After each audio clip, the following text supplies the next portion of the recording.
নমস্কার বন্ধুরা, আমি আজকে বানিয়েছি ডিম আর ডাল দিয়ে একটা বরফি। আমি এখানে মুসুরির ডাল নিয়ে নিয়েছি, ভিজিয়ে রেখেছিলাম, আর দুটো ডিম নিয়ে নিয়েছি। এবার মুসুরির ডালটা, ভিজানো মুসুরির ডালটাকে আমি এখানে বেটে নেব।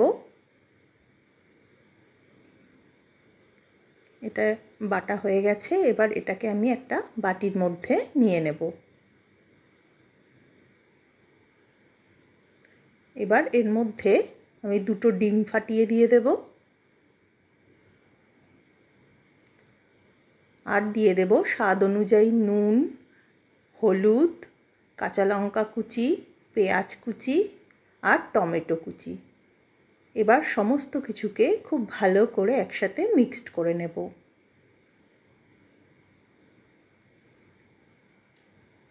এবার একটা প্যানের মধ্যে আমি সর্ষের তেল দিয়ে পুরো প্যানটাকে বুলিয়ে নেব, সর্ষের তেলটা, যাতে ডিমটা উল্টোতে সুবিধা হয়।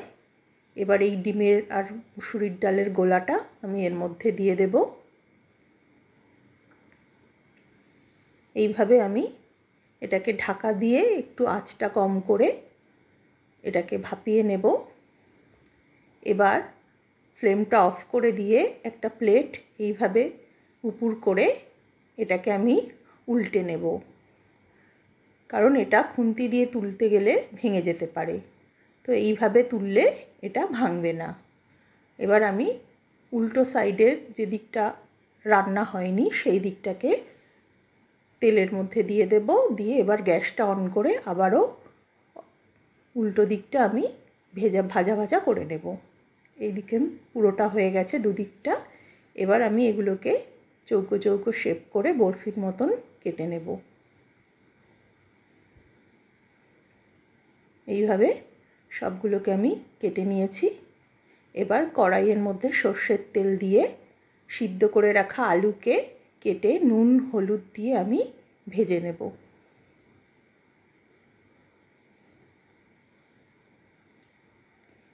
একটু লালচে লালচে করে ভাজা হয়ে গেছে।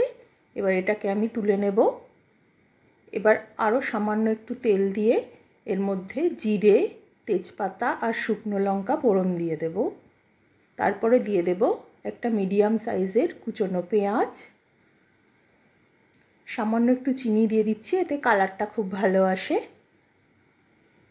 পেঁয়াজটা যখন ভাজা ভাজা হয়ে যাবে এর মধ্যে দিয়ে দেব 1 টেবিল চামচ জিরে বাটা, কাঁচা লঙ্কা বাটা, 1/2 টেবিল চামচ আদা বাটা, রসুন বাটা, টমেটো কুচি আর স্বাদ অনুযায়ী নুন, হলুদ, আর দিয়ে দেব একটু মৌরি গুঁড়ো।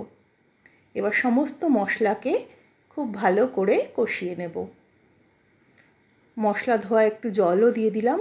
দিয়ে আবারও আমি মশলাটাকে খুব ভালো করে কষিয়ে নেব যতক্ষণ না এটার থেকে তেল ছেড়ে দিচ্ছে।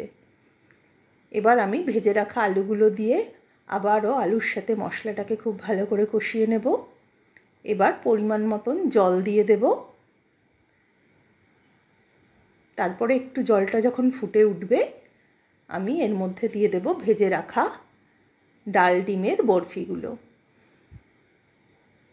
এবার এগুলোকে একটুখানি হালকা হাতে নাড়াচাড়া করে দেব ওপর নিচে করে, যাতে সবগুলোর মধ্যেই গ্রেভিটা খুব ভালো করে ঢোকে। এবার এটাকে আমি একটু ফুটিয়ে নেব ভালো করে। এবার ঢাকা দিয়ে ফ্লেমটা অফ করে আমি 5 মিনিট স্ট্যান্ডিং টাইম দেব।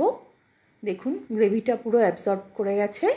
এবার আমি এটাকে তুলে সার্ভ করে দেব গরম গরম ভাতের সাথে বা রুটি পরোটার সাথে। এটা খুবই ভালো লাগে। আপনারাও বানিয়ে দেখবেন, কেমন হলো অবশ্যই আমাকে কমেন্ট করে জানাবেন। নমস্কার।